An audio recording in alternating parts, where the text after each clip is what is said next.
Oke, sebelumnya Assalamualaikum warahmatullahi wabarakatuh. Ya anak-anak semua, sebelum kita mulai pembelajaran hari ini, marilah kita melafalkan basmalah bersama-sama. Bismillahirrahmanirrahim. Semoga dengan lafal basmalah di sini belajar kita hari ini bisa mendapatkan berkah dari Allah Subhanahu wa taala. Oke, selanjutnya di sini kita akan mempelajari tentang pelajaran fisika, yaitu medan magnet, dimana sebelumnya sudah Bapak kirimkan via Google Classroom sendiri terkait video pembelajaran yang ada di YouTube. Kayak gitu bisa kita gunakan untuk belajar bagaimana kita mengetahui tentang medan magnet sendiri. Tapi sebelum itu, di sini Bapak akan menjelaskan kembali terkait yang namanya medan magnet itu sendiri seperti apa. Medan magnet itu sendiri adalah di mana daerah yang masih dipengaruhi oleh gaya magnet, di mana apabila di daerah tersebut masih terdapat gaya magnet, maka daerah tersebut masih terdapat yang namanya adanya medan magnet itu sendiri. Dan kemudian di medan magnet ini sendiri dibagi menjadi beberapa tiga prinsip utamanya atau tiga hal yang memang menjadi karakteristik dari medan magnet ini sendiri. Adalah arah dari garis-garis yang menandakan titik dari suatu medan magnet itu merupakan penanda dari gaya medan magnet itu sendiri. Dan yang kedua yaitu pergerakan dari medan magnet ini sendiri akan selalu dari arah utara menuju arah selatan, seperti contoh gambar berikut. Dan yang ketiga adalah semakin rapat titik-titik atau garis-garis yang ada pada suatu daerah medan magnet atau garis-garis seperti yang ada di sini, dan nanti kalau contohkan di sini, itu semakin besar yang namanya medan magnet pada daerah tersebut. Pada tahun 1819 sendiri, pada buku yang sudah tercantum oleh Hans Christian Ørsted, di sini menyatakan bahwa pada kawat lurus yang dialiri oleh arus listrik itu sendiri pasti terdapat yang namanya medan magnet atau induksi magnetik. Nah, ini sendiri nanti bisa kita simbolkan di mana di buku itu sudah menyebutkan bahwa menggunakan kaidah tangan kanan, di mana jempol kita ini sendiri adalah menandakan arus listrik, di mana B ini adalah medan magnet. Nah, sebelum itu ada juga terkait di kaidah tangan kanan, yaitu kita ambil contoh. Di sini ini adalah arus yaitu I, dan di sini ada bulatan atau dot atau titik, dan di sini juga ada cross atau silang, di mana cross dan dot ini sendiri menandakan suatu hal yang menjadi hal penting dalam medan magnet ini sendiri. Seperti contoh tadi Bapak sebutkan, I ini adalah jempol, dan sedangkan jari-jari 4 sisa ini adalah ini medan magnet. Sedangkan kalau silang ini menandakan bahwa dia masuk, sedangkan kalau titik itu menandakan dia keluar bidang. Oke, itu dipahami terlebih dahulu bahwa I di sini adalah kuat arus, dan jari-jari 4 ini sendiri itu merupakan medan magnet, di mana dia simbol X ini adalah masuk, artinya masuk ke bidang. Kemudian kalau yang titik itu menandakan bahwa dia keluar bidang. Oke, selanjutnya kita akan memahami terkait yang namanya medan magnet atau induksi magnetik pada suatu kawat. Nah, di sini sendiri akan dibagi menjadi 4. Yang pertama itu adalah induksi magnetik itu pada kondisi kawat lurus. Yang kedua ada pada kawat melingkar. Yang ketiga ada pada selenoida, dan yang keempat ada toroida. Nah, ini sendiri yang bakal kita pelajari. Nah, baiklah, sebelum kita melanjutkan ke bagian induksi magnetik, nanti kita bakal Bapak jelaskan terlebih dahulu terkait kaidah dari tangan kanan ini sendiri. Oke? Nah, sebelum itu sendiri, kaidah tangan kanan ini sendiri ada dua hal yang harus kita pahami. Yang pertama pada kawat lurus, dan yang kedua pada kawat melingkar. Untuk kawat lurus sendiri, di sini kita bagi menjadi dua macam, yaitu arus yang atau I yang ke arah ke atas, dan ada I yang arah ke bawah. Nah, ini sendiri nanti kita bakal ketahui bahwa B-nya mereka ke arah mana, oke? Dan masuk keluar bidangnya di mana. Oke, untuk yang pertama di sini untuk I yang berada dia ke atas, dan di sini sendiri berarti I-nya ke arah atas, berarti jempol kita ke arah atas. Berarti di sini medan listrik, medan magnet ini sendiri arahnya kemana? Berarti dia bakal memutari dari si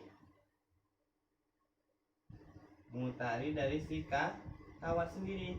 Ini berarti nilai dari B kayak gini kan? Berarti dia ke arah sana, berarti muternya ke sana arahnya. Berarti di sini adalah B pada kawat yang naik ke atas arusnya. Sedangkan kalau misalnya dia arahnya ke bawah, otomatis tangan kanannya tetap pakai menggunakan tangan kanan, I-nya ke bawah, tapi arahnya keluar, dimana dia ke sana. Berarti dia lingkaran, tapi ke sana. Berarti berkebalikan dari yang ini tadi. Ini adalah B-nya. Berarti berbeda antara arus yang ke atas dan arus yang ke bawah terkait arah si B-nya. Ini difahami terlebih dahulu. Kalau ini pada kawat lurus, sedangkan kalau misalnya dia pada kawat yang melingkar, itu beda lagi untuk arahnya.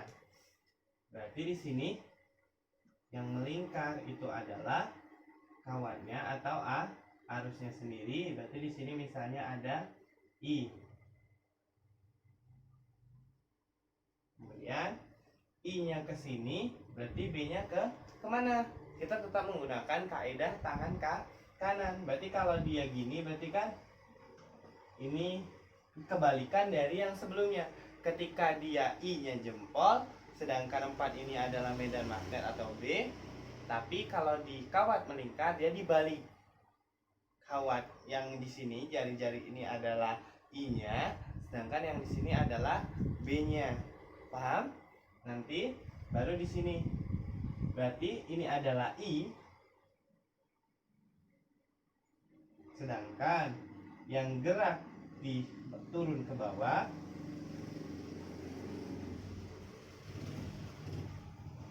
ini adalah B atau medan magnet. Beda halnya kalau misalnya dia geraknya ke atas. Gerak ke atas lagi. Maksudnya lingkarannya itu bergerak ke sana, berlawanan arah jarum jam.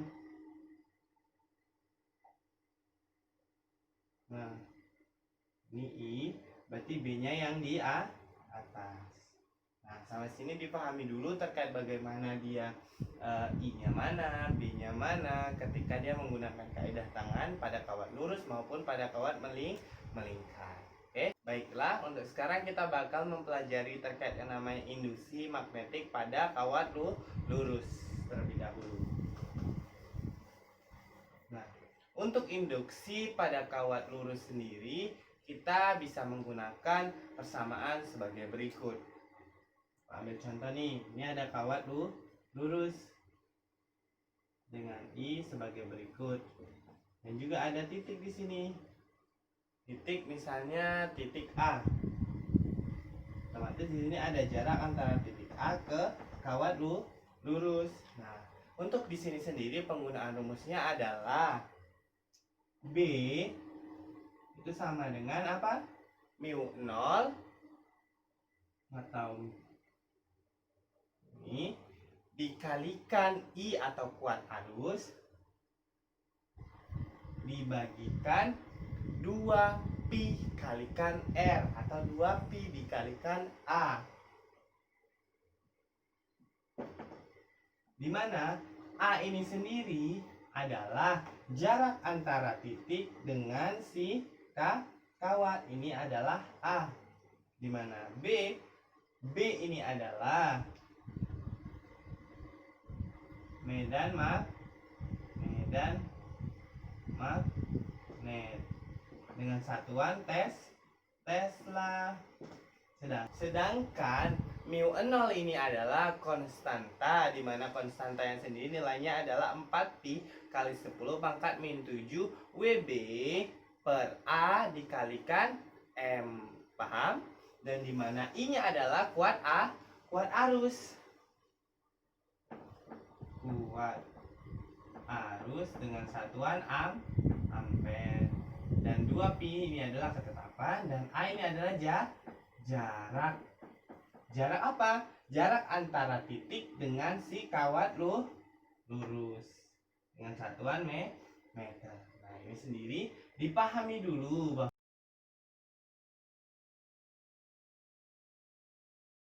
contoh soal, berapakah medan magnet yang dihasilkan pada suatu titik apabila berjarak 10 cm dari suatu kawat dengan arus sebesar 2 ampere. Berarti di sini kita harus menggambarkan terlebih dahulu terkait bagaimana jarak antara suatu titik dengan si kawat lurusnya terlebih dahulu. Di sini ada titik, ini ada kawat lurus, di mana dia punya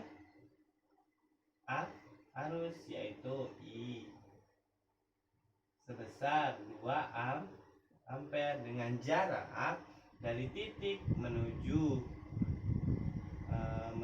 dari si kawat lurus itu sendiri, jaraknya sebesar berapa? 10 cm.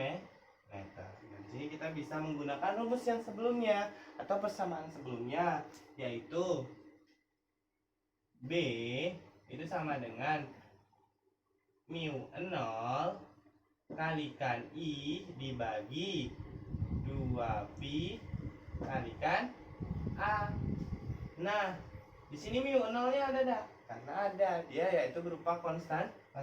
Jadi B itu sama dengan 4pi kali 10 pangkat min 7 dikali I-nya berapa kuat arusnya? 2 ampere dibagi 2pi dikali A-nya berapa? A itu adalah jarak antara titik dengan si kawat lurus, yaitu 10 cm dirubah ke meter, berarti ditambah 10 dikali 10 pangkat min 2 atau dibagi 100.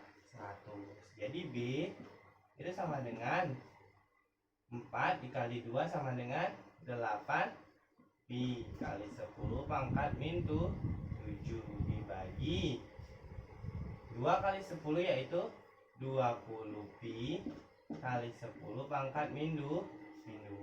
Nah, ini bisa kita rubah. 8pi kali 10 pangkat min 7 dibagi 2 kali 2pi kali 10 pangkat min 1. Kenapa berubah jadi min 1, Pak? Karena sini ada 0, sini dikurang 1. Oke. Di situ jadi B itu sama dengan 8 dibagi 2 berapa? 4. Kenapa 4? Kan pi-nya habis dicoret, jadi nggak ada lagi pi, berarti 8 bagi 2 4 kali 10 pangkat min 7. 10 pangkat min 1-nya naik ke atas menjadi plus kali 10 pangkat 1. Jadi B-nya nilainya berapa? B sama dengan 4 kali 10 pangkat min 6, satuannya Tesla atau kita singkat menjadi E. Oke.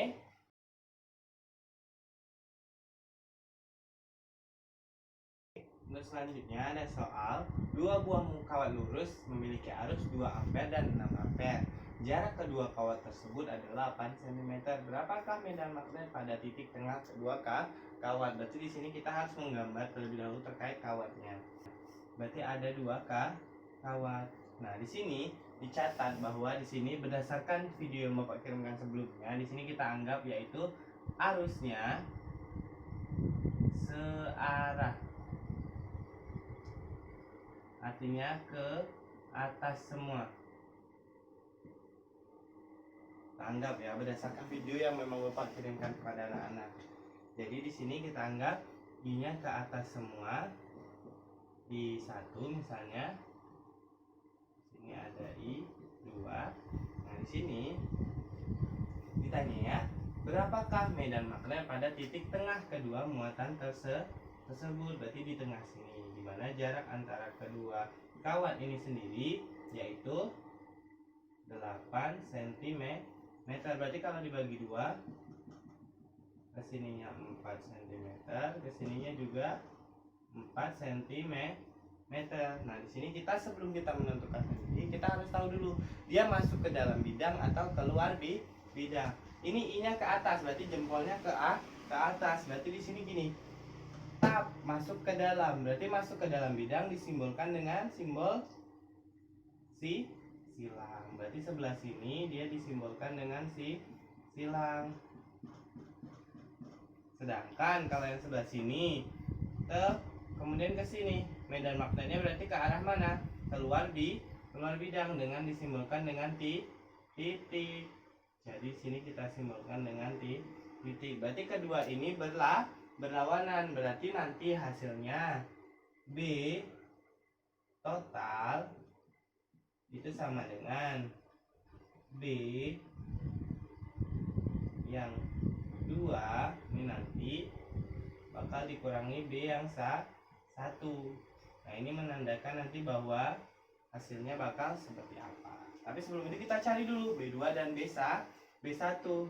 B2 seperti persamaan sebelumnya, mu 0 kalikan I dibagi 2pi A. Dimana di sini mu 0-nya 4pi kali 10 pangkat min 7 kalikan I-nya berapa? B2. B1 dulu aja. B1 dulu. Berapa I satunya?